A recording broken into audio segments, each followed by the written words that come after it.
Од самиот почеток Гром укажува дека специјалното јавно обвинителство е противуставно и спротивно на позитивните закони во Република Македонија, што се покажа и во пракса. Во објавените снимки од незаконското прислушкување беше објавено, меѓу другото, и еден мој разговор, во кој немаше ни К од криминал. Согласно законските прописи, заради нарушување на мојата приватност, а државата е таа која треба да ме заштити, зашто таа е таа која ги уредува електронските комуникации, поднесов кривична пријава против СДСМ како правно лице до Основното јавно обвинителство во Куманово. Истата оттаму беше отфрлена со образложение да гонам по приватна тужба. Се разбира дека со ова не се сложив и се жалев до Вишето јавно обвинителство, кое жалбата ми ја уважи и му наложи на Основното јавно обвинителство да продолжи да гони по службена должност.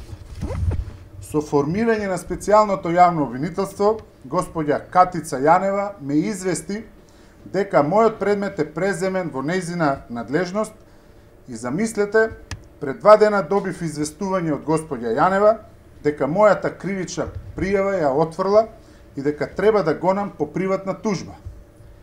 Прво, обвинителке Јанева, ве прашувам како граѓанин, адвокат и секретар на Гром, во кој правен поредок и во кое обвинителство на поднесена кривична пријава се одговара со известување, а не со решение.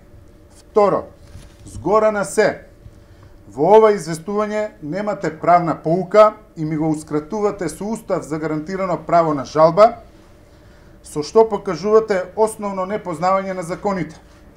3. Еве го двојството во пракса на кое укажуваше Гром и досега. Како може специјалното јавно обвинителство да не почитува одлука на Вишо јавно обвинителство кое наложува да се гони по службена должност? Патем, господјо Јанева, ако не сте знаеле, тој што прислушкувал и тој што ги објави моите приватни разговори, државата била должна да ги гони и да го спречи тоа. Господјо Јанева, не ми е јасно што ве натера во изминатиот месец целосно да ја смените вашата одлука. Еднаш да ја прифатите, па после да ја вратите пријавата, која ниту е законска, ниту е уставна. Под чиј притисок ја сменивте вашата одлука? Зошто го штитите СДСМ? Со кое право тие се мешаат во мојот приватен живот, а вие при тоа ги штитите?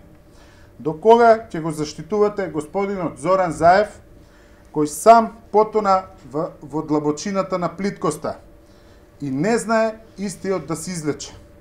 Дали сте свесни дека со ова известување до мене ја девалвирате функцијата обвинител и ја доведувате во прашање вашата стручност и капацитет да се справите со предметите кои што ви ги даде државата да ги решите? Од вас бараме да работите по закон и да им застанете на патот на оние кои го прекршиле законот, без никакви калкулации, затоа што за тоа сте формирани како обвинителство, а самите вие избрани за негов прв човек. На крајот сакам да ви информирам дека јас лично и ние како Гром, како партија, ќе поднесеме представка до Советот на јавни обвинители, затоа што ова известување што е испратено до мене е непознат правен акт во нашиот закон за кривична постапка. Освен тоа, кога обвинителство отврла кривична пријава, е должно да донесе решение и согласно член 288 од ЗКП и да ја упати странката со правна поука за заштита на нејзините права. Воедно Советот на обвинители треба да се произнесе дали било кој обвинител во Република Македонија смее да крши одлука на Вишо јавно обвинителство.